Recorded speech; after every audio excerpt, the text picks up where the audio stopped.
Imagine a nation where winter feels endless and entire communities once measured prosperity by the size of the fish catch and the length of the logging season. For generations, survival meant endurance rather than ambition. Then quietly, without spectacle, that same nation became a silent owner of the global economy, holding assets worth trillions of dollars across continents. Yet the engine behind that wealth remains oil and gas at the very moment the world claims it is moving beyond fossil fuels. This is not a fairy tale about virtue or luck.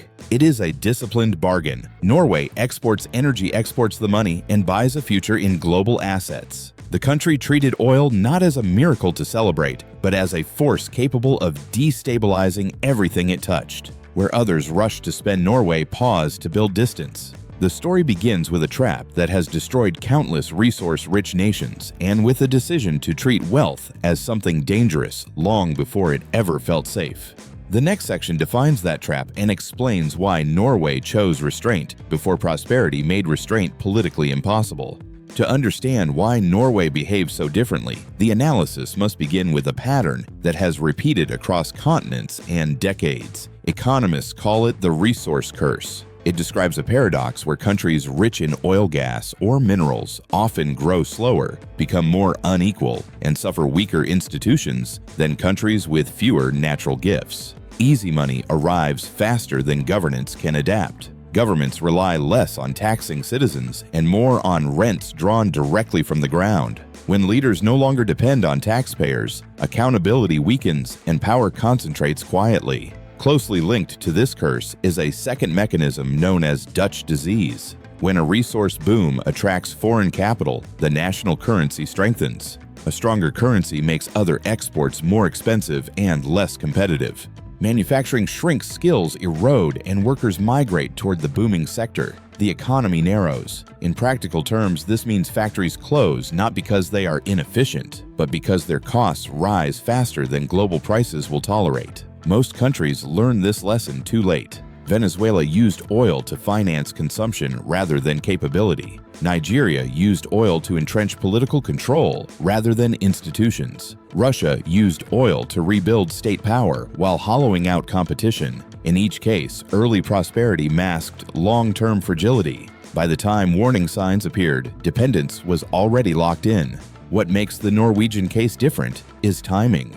Oil was discovered before serious revenues arrived, but after the country had already built a functioning social contract. Taxes were accepted, public institutions were trusted, long-term planning was politically possible.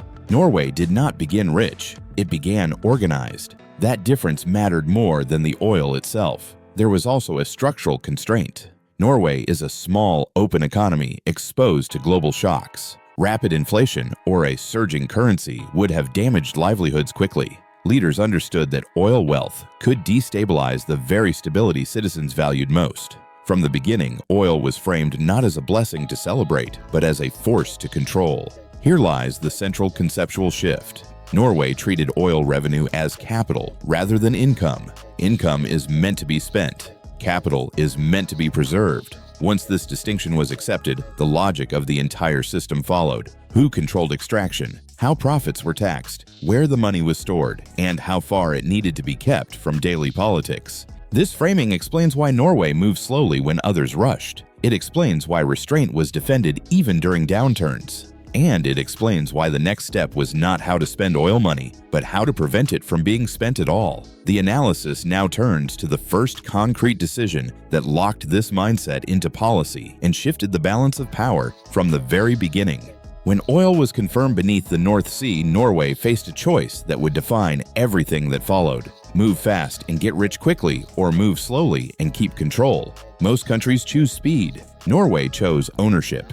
At the time, this decision looked inefficient. International oil companies had the rigs, the engineers, and the experience. Norway had rough seas, limited expertise, and a small bureaucracy. Selling access cheaply would have delivered immediate revenue and short-term political approval. It also would have transferred long-term power to foreign firms. Norway refused that trade. The state declared that all petroleum resources on its continental shelf belonged to the Norwegian people. This was not symbolic language. It was enforced through law, licensing, and taxation. Foreign companies were invited to participate, but only under strict conditions. They could drill, but they could not dominate. They could profit, but they could not dictate terms. The creation of a state-controlled oil company anchored this approach. State oil was not designed simply to generate profit. It was designed to absorb knowledge. Every partnership with a foreign firm required technology transfer training and operational transparency. Norway used access to its oil as leverage to build domestic competence. Oil was the bait. Expertise was the prize. Taxation reinforced the same principle. Petroleum profits were taxed at levels far higher than in most industries. The logic was blunt. These profits did not come from superior entrepreneurship alone. They came from a national resource. Extraordinary rents would therefore be captured by the public. Oil companies protested. Most stayed. The geology was too attractive to ignore. This slow, controlled approach reshaped power dynamics early. Negotiation replaced dependency. Projects advanced deliberately rather than aggressively. Costs were higher. Timelines were longer, but ownership extended beyond barrels extracted. Norway owned the rules, the data, and the learning curve. The most important consequence was political. By asserting sovereignty at the beginning, Norway reduced the risk that oil would become either a private windfall or a political slush fund. The resource was made boring, procedural, and bureaucratic. That boredom was intentional. It created distance between wealth and authority. Yet sovereignty alone does not prevent failure. Many states nationalized resources only to collapse under mismanagement. Control creates temptation as easily as it creates protection. The next chapter explains how Norway prevented sovereignty from turning into political capture once the money began to arrive. Sovereignty secured control over oil. Discipline determined whether that control would endure. History shows that national ownership alone does not prevent collapse. In many cases, it accelerates it. Once money flows directly into the hands of the state, the temptation to spend becomes overwhelming. Norway anticipated this danger and built defenses before the sums became politically irresistible. The first defense was separation. Oil revenues were never treated like ordinary tax income. They were accounted for independently and removed from the annual political budget cycle. Visibility creates pressure. When money appears to belong to the present, it invites promises. When it is placed at a distance, it invites calculation. The second defense was delegation. Management of oil wealth was assigned to institutions designed to outlast election cycles. Economists, central bankers, and career civil servants stood between politicians and the money. Their mandate was narrow and technical: preserve value, manage risk, and think in decades rather than terms. Politicians could set rules, but they could not direct spending or select winners. The most powerful defense was the fiscal rule. The state committed to spending only the expected long-term real return of accumulated wealth, rather than the wealth itself. This converted moral restraint into arithmetic. Every additional krone spent today could be traced directly to a smaller balance tomorrow. Debate shifted away from generosity and toward consequence. This rule was not symbolic. It was tested during downturns and moments of stress. Unemployment rose, pressure mounted, voices demanded larger withdrawals. Each time the rule held. Not because it was painless, but because breaking it would have signaled that no limit was truly binding. Once that signal is sent, it cannot be recalled. Institutional discipline reshaped political incentives. Proposing to raid long-term savings carried reputational cost. Parties learned that short-term generosity, financed by future wealth, was interpreted as irresponsibility rather than compassion. Over time, the electorate itself became an informal enforcer of restraint. This alignment between institutions, politicians, and voters is rare. It depends on trust in competence and fairness. Without that trust, rules become empty promises. With it, they become durable constraints. Discipline achieved one more outcome that is often overlooked. It forced Norway to confront a final question early. If the money could not be spent at home, where should it go?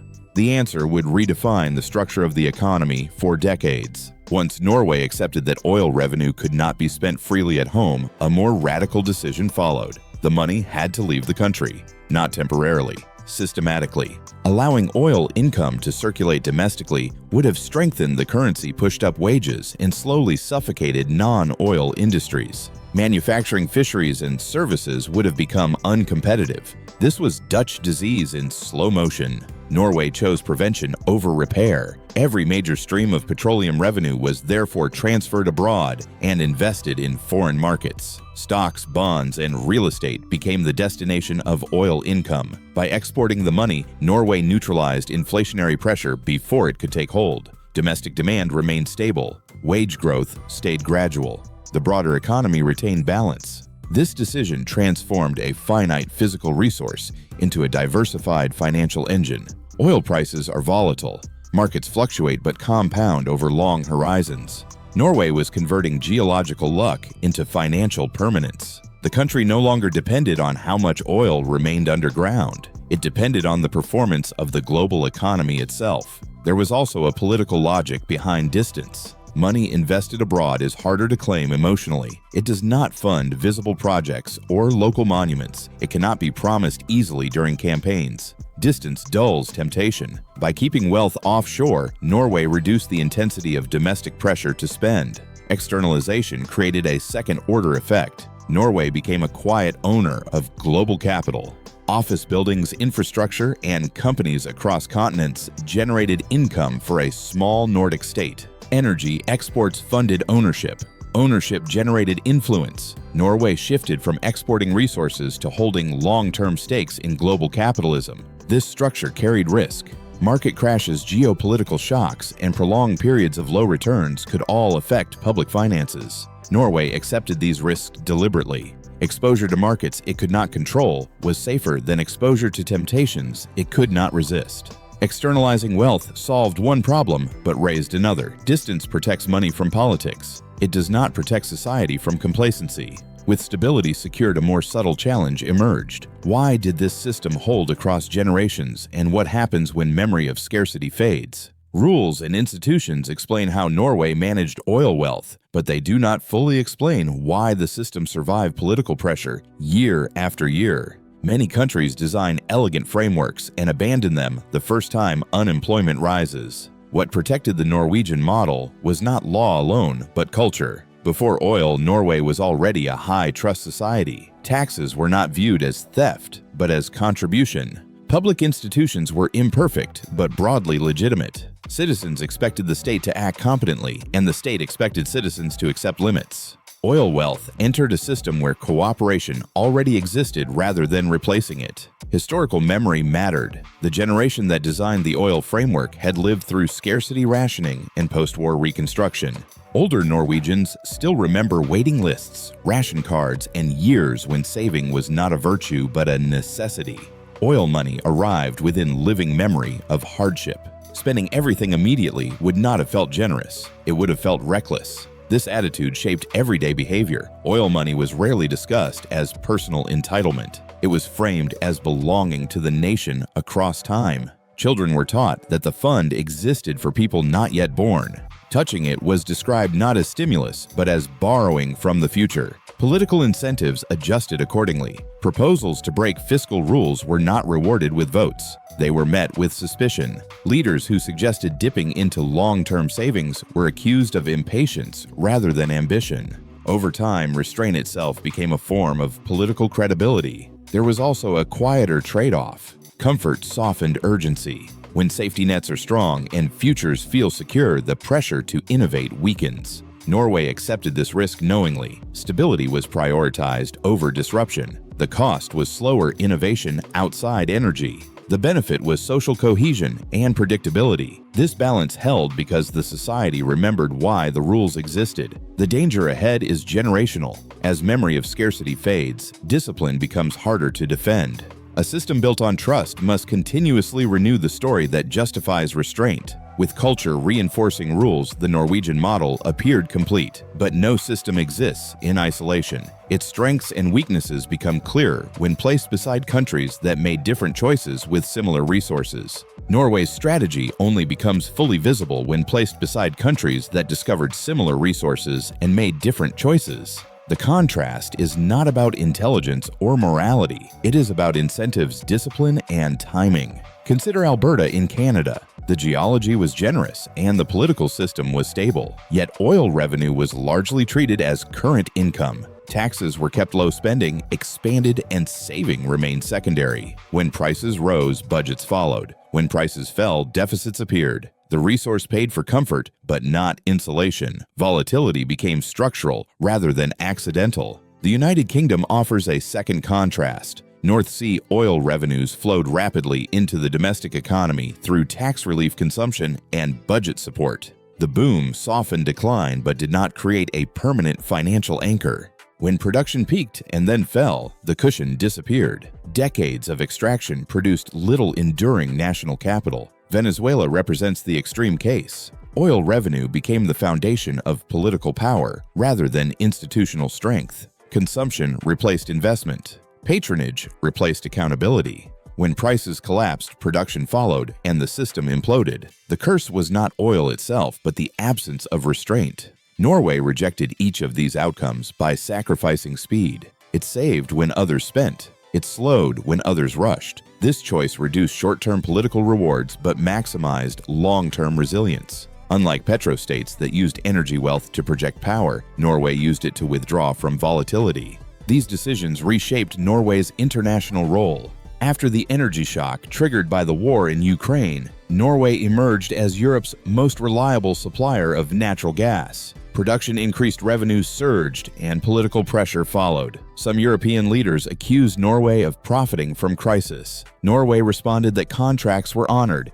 and prices were set by markets. The tension revealed a deeper reality. Norway was no longer a marginal producer. It had become a structural stabilizer in a fragile energy system. This position carries consequences. Energy exports fund the sovereign wealth portfolio. That portfolio owns stakes in companies across the world. Norway influences corporate behavior through ownership while remaining a fossil fuel exporter. It occupies a dual role as moral investor and carbon supplier. Credibility and contradiction coexist. The domestic consequences are equally complex. The fund finances a significant share of public services without requiring equivalent taxation. Stability increases, conflict decreases, but incentives soften.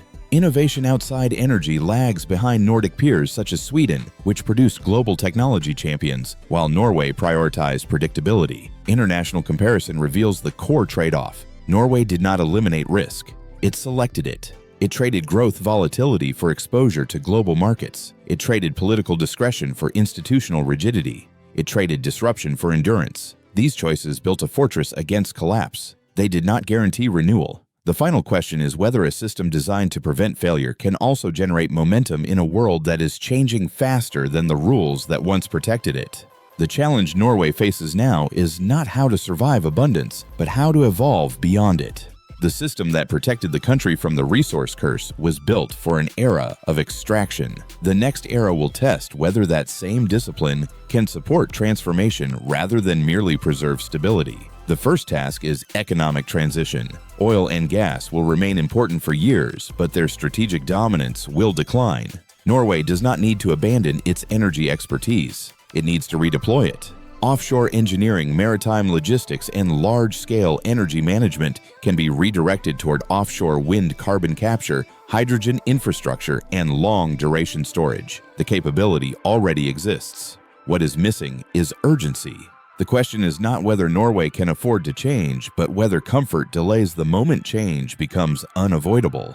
The second task is demographic pressure. An aging population will increase welfare costs while reducing the active workforce. The Sovereign Wealth Fund can absorb part of this burden, but it cannot replace reform. Higher labor participation later in life, targeted skilled immigration, and productivity gains in health and public services are essential. The fund can finance aging, but it cannot replace people. The third task is financial exposure. By externalizing wealth, Norway tied its future to global markets. Over decades, this strategy has worked. Over shorter horizons, it creates vulnerability. Prolonged downturns, geopolitical shocks, or sustained low returns would directly affect public budgets. The solution is not political intervention in investment decisions, but continued diversification, transparency, and professional distance. The moment investment strategy becomes a political tool, the logic of the system breaks. There is also a geopolitical dimension. Norway will remain a critical energy supplier to Europe as long as gas is needed.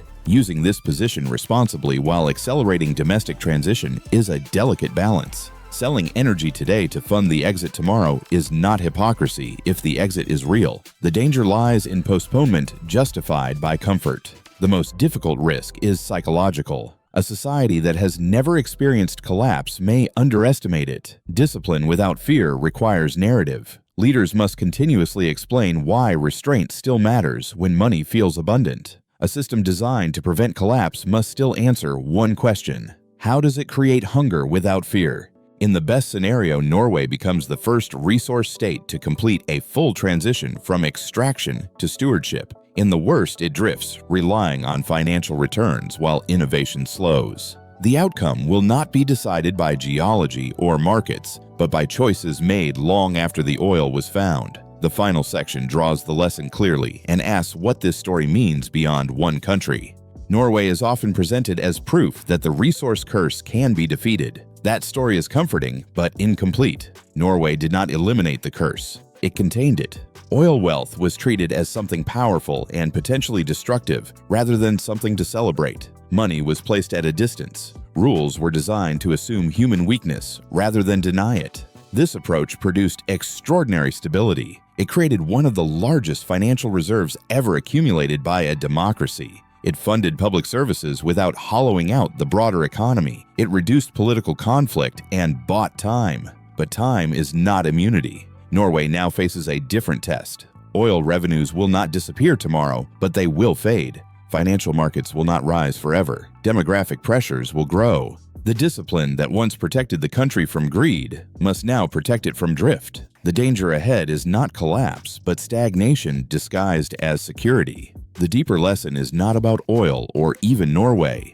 It is about incentives. Show people where costs fall and behavior follows. Remove consequences and even the best systems decay. Norway succeeded because it constrained power, separated money from politics, and forced long-term trade-offs to be made early. Norway's greatest resource was never oil. It was the decision to treat oil as a problem to manage rather than a miracle to spend.